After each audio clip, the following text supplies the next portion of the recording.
Gonna get up. Sneaky himbo time for Dan Graziano. Here's the question. Feel good about Who threw the most 40-yard touchdown passes in a season? It's a guess. All I'm thinking about is 07, Tom Brady, Randy Moss, all those bombs, all those records they set. I'm gonna guess Tom Brady. I don't feel good about it. All right, Hembo's over there. Time for the reveal. Survey says, oh. Also Randy Moss. Randall Cunningham. No, that was so by proxy, no, that was Ray. Was it? It was Randy Moss. It was. So the connector here is Randy Moss. My random guess before I saw the answer to the rundown was going to be Jeff Blake. Why?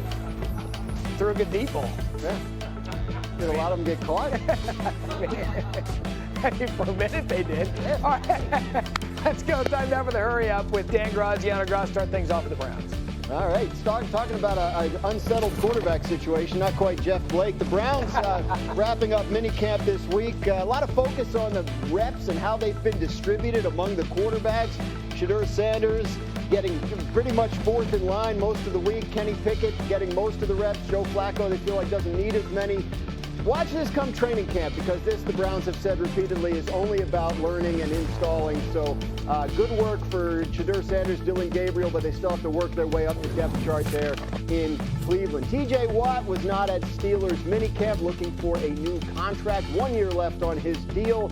His deal is paying him about $21 million this year. The top of the edge rusher market's about $40 million at this point, so he wants more. We'll see how that goes as the offseason goes along. Remember, his last contract extension, he didn't sign until a couple of days before the season. That was, I think, 4 years ago. Time flies. The Bengals dealing with an issue with their star edge rusher, Trey Hendrickson. He was not at minicamp. He's been extremely vocal about wanting a new contract, set to make about $16 million this year. He led the league in sacks, feels like he should be paid a lot more. That contract standoff continues, along with one with their first-round rookie, Lamar Stewart. Bengals have some issues up front on defense. Contractually, they got to get worked out. So before we get to the Bengals big picture, by the end of the show, Hembo's going to give you some Jeff Blake stats. I'm going to show you. Jeff Blake. Side note, Jeff Blake, former teammate of mine, Junior Whopperhands. See, it all comes back to Jeff Blake at some point. It all connects. Former Bart Scott quarterback teammates are in the reference. I played with a lot of bad quarterbacks. Jeff Blake, not one of them. There you go. See, all right, so that's for the current Bengals, not the mid-'90s Bengals. What's going on there? What do they do? They do this to themselves.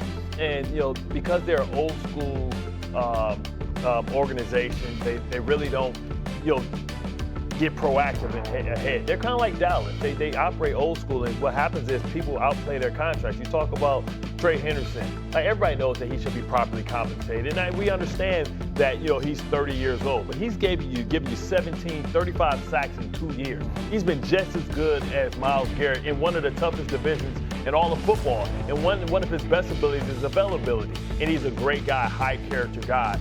And they should do the right thing by him. So you can say whatever you want, but when Danielle Hunter got paid, then that's the comp. You look at Myles Garrett, 30 years old, that's the comp. Listen, I know we talk about, I talk about Steve McNair, but 30 is like the new 28. Like, he still has a lot of good years left in him. 3 years, guys train better, they last longer. You can't go off of the old metrics, how players used to diminish after 30. It used to be the kiss of death. And back to Bart's point, from a strategic standpoint, they waited on T. Higgins, and Jamar Chase paid a massive premium. We know that TJ Watt will get done, as Graz referenced, probably later than sooner. Micah Parsons is going to get done probably later than sooner. So if I'm Cincinnati and I've had this productive offseason up till now, getting those great receivers signed, go ahead and get Trey Hendrickson done right now. You need him. Shamar Stewart is a massive question mark at best as a first-round pick who hasn't played. Hubbard's retired.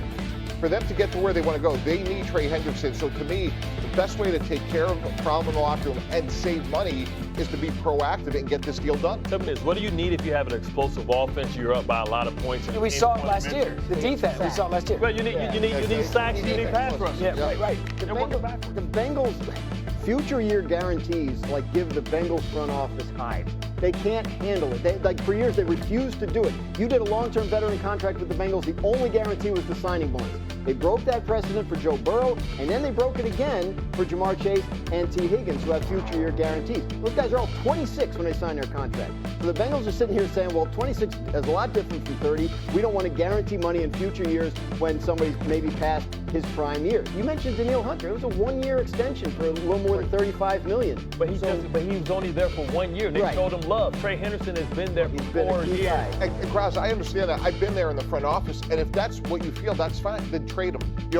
Say, hey, we can't find a landing spot. We're going to trade you to Team X. We'll get some draft choices. He did ask for a trade. Like, he went out and explored that. They couldn't find a team that was willing to give the Bengals what they wanted and also give Trey Henderson. They're not the only ones that are hesitant to give Trey Henderson a long term. No. There's plenty of teams that give Trey Henderson a long-term deal. They don't want to give him a first-round draft pick compensation. And if you think I'm that valuable, then pay me. I don't understand. Like, listen, we've been here before with the Bengals. The Bengals is one of these teams, these organizations that have inconsistent success because they get in front of themselves. They should have paid Jesse Bates a couple years ago. Maybe their defense would be a little better if they did that. They should have paid Trey Henderson years ago when they saw he was trending in the right direction. That way they would have got him under market value. But here's the risk in all of this. You've got a quarterback in his prime with dominant receivers, and you could be wasting that. Yeah, and Matt, as Greedy would like to say, here's some sneaky big news. They have a first-time defensive coordinator in Al Golden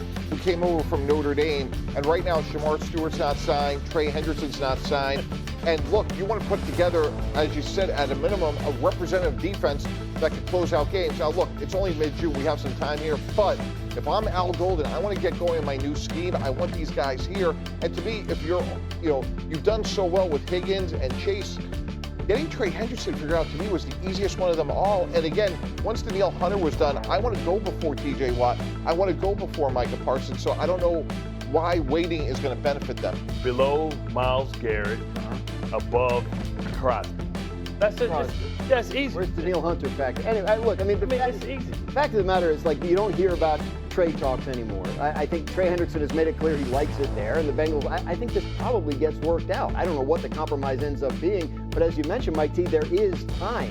What's interesting with the Bengals is how we talked earlier about how the Bills prioritize offense in the draft, right? All their first-round picks are defense.